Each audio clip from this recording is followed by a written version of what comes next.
Hello and welcome to Macrobytes, the economics and politics podcast from Aberdeen with me, Paul Diggle.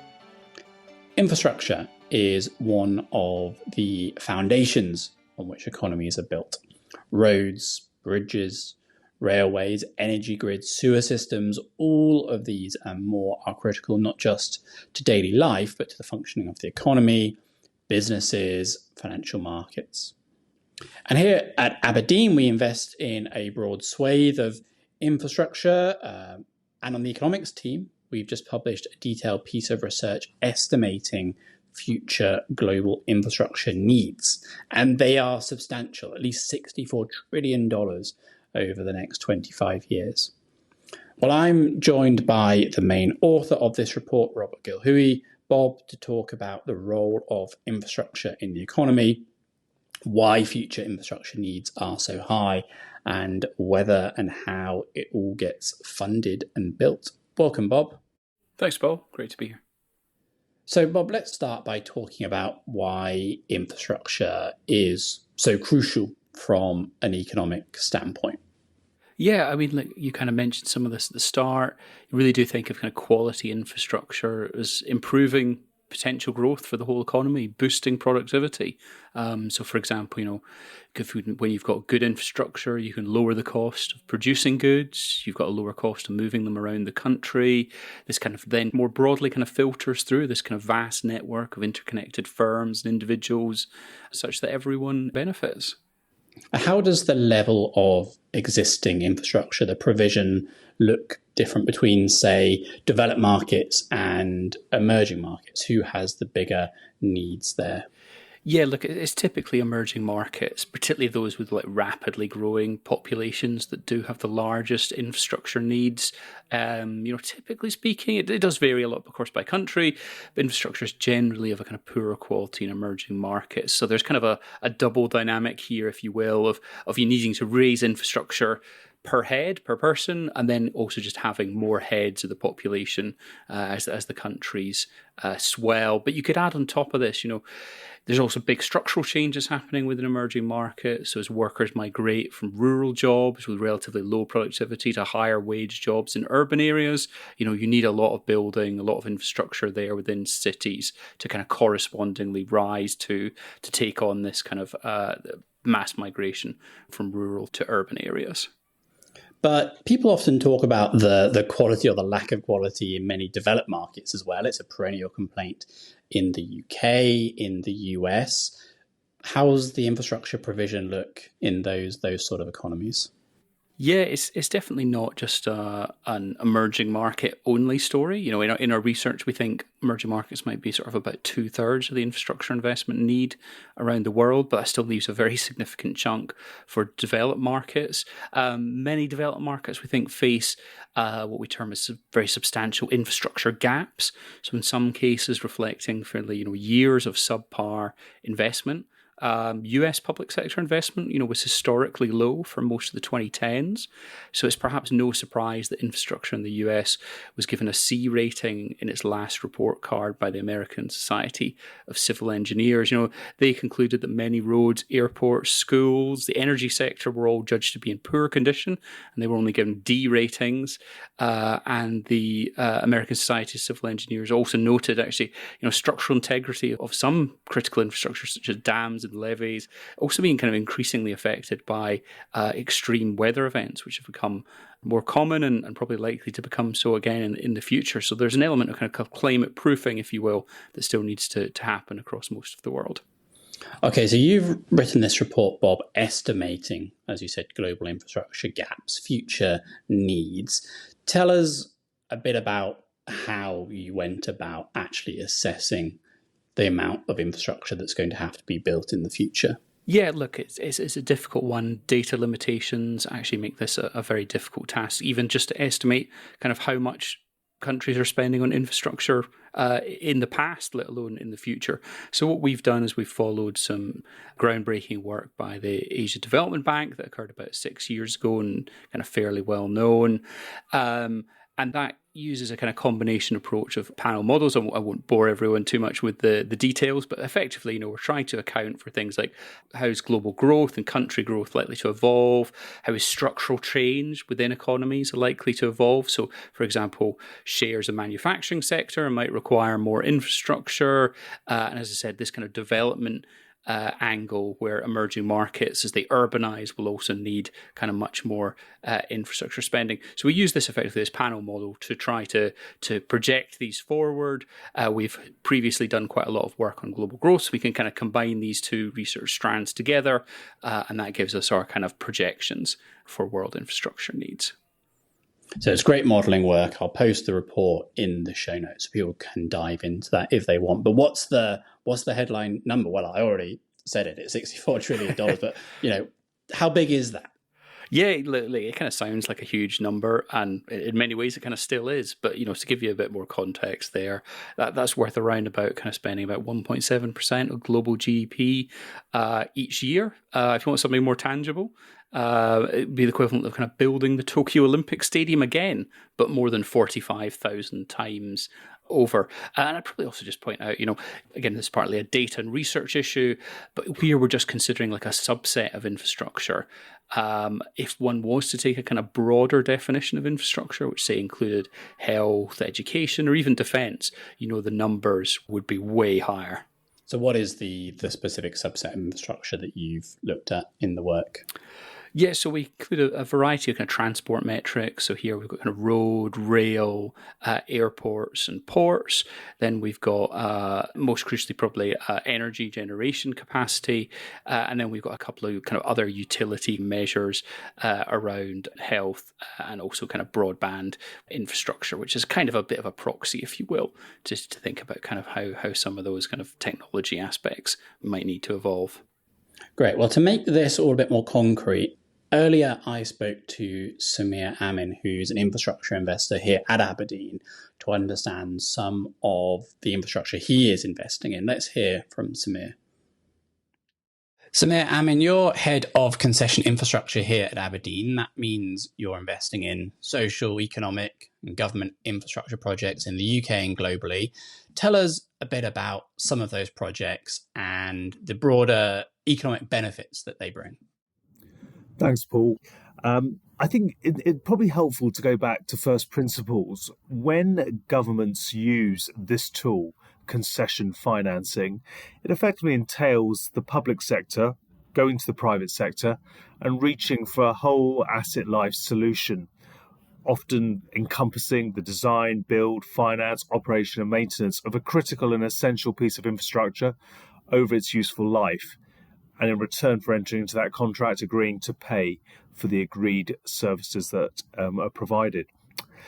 The tool used, therefore, is done on probably the most critical and essential forms of infrastructure.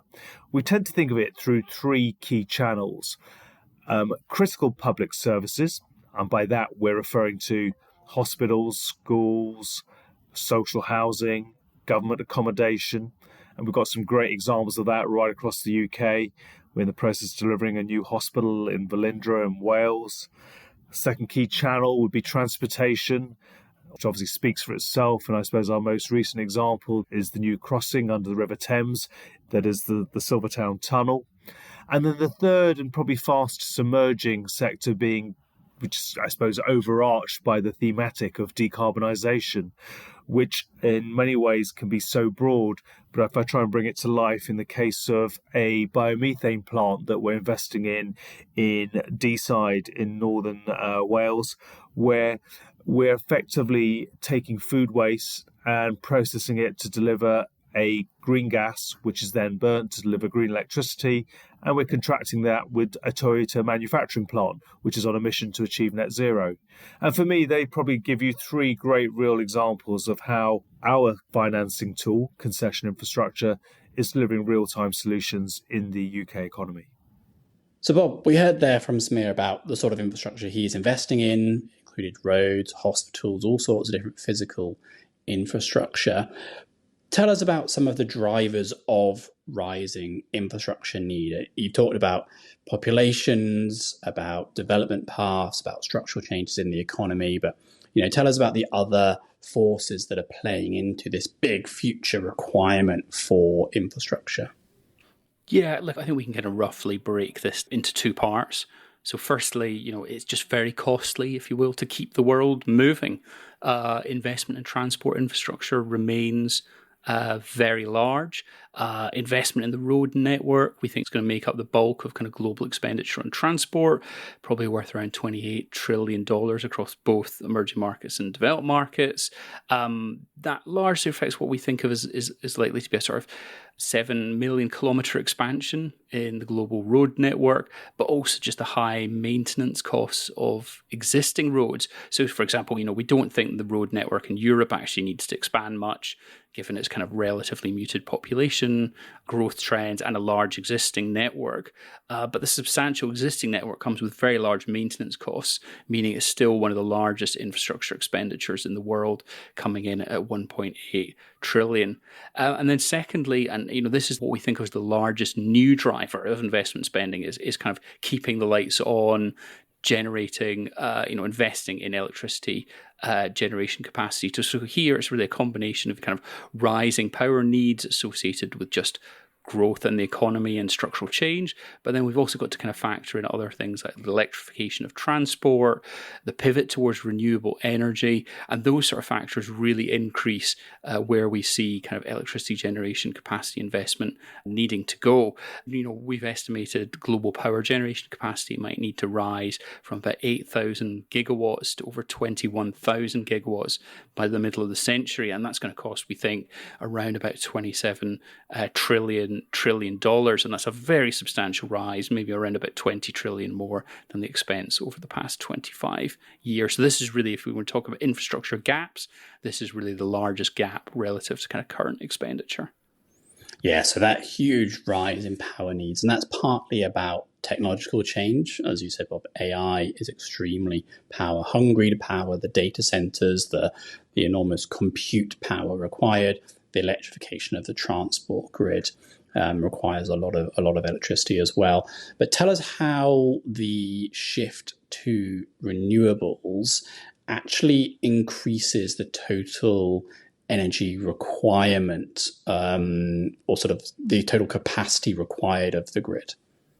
Yeah, that's right. So this pivot towards renewables, it just means you've got to spend more upfront to kind of replace an equivalent amount of thermal power, so be that gas or coal, and that does do a lot of the work here in driving our projections higher. Technical term here is that renewables have a lower capacity factor, but put simply, the limited window of sunshine per day, the vagaries of wind, mean you effectively need to install a larger capacity to kind of produce, collect, and store energy, whereas coal can obviously be burnt sort of 24 hours a day very easily. I mean, to give one example here, and where I think China illustrates this dynamic very, very well.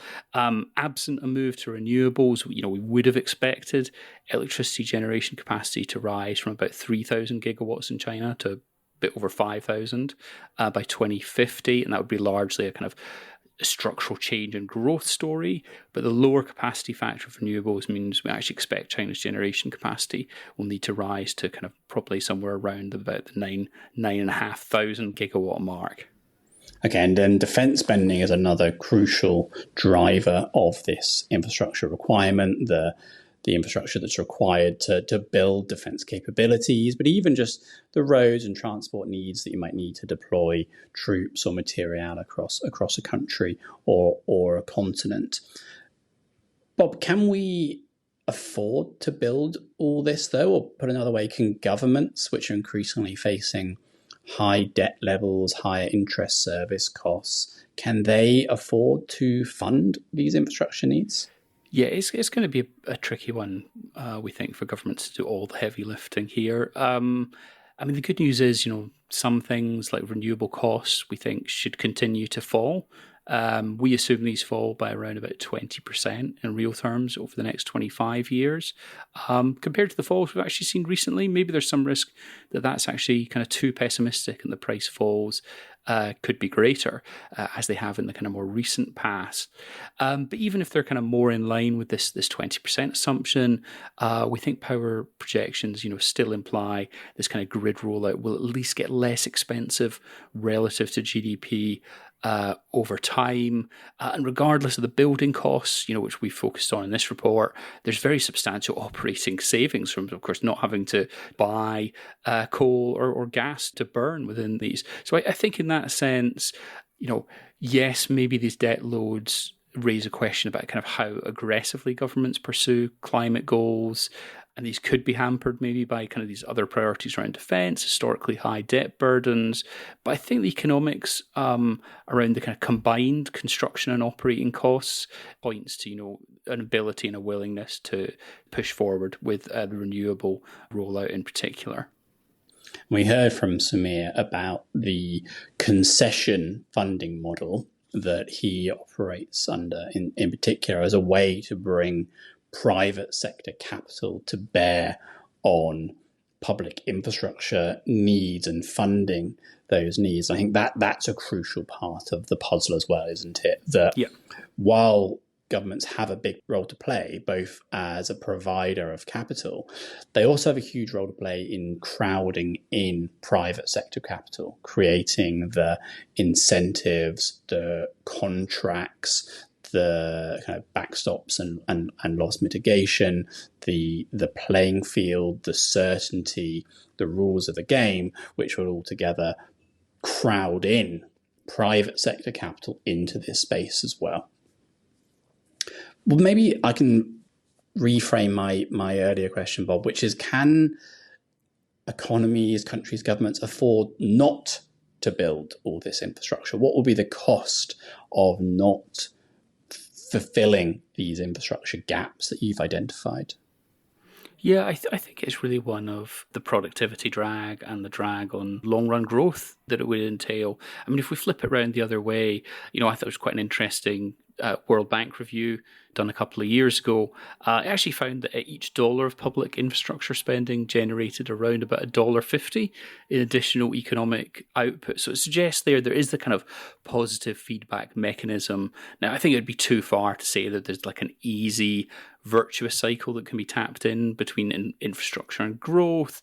But, not investing it, as I said, kind of comes with this cost to productivity. While at kind of minimum, I think this feedback mechanism should kind of temper the costs, should still be improving debt dynamics, should still be giving potential growth a boost. And when you've got stronger potential growth, your debt dynamics just will look better. So, there you go. There's the kind of reason to go for it. Yeah. Lots of positive reasons to be funding and fulfilling these infrastructure gaps. All right, Robert Gilhooly, Bob, thanks very much for joining us. Thank you for listening to the podcast. Please don't forget to like and subscribe on your podcast platform of choice if you haven't already. Macrobytes is going to be on its summer holidays for the next month or so, back in August, where we'll be analysing ongoing developments in macro and markets. But until next time, goodbye and good luck out there.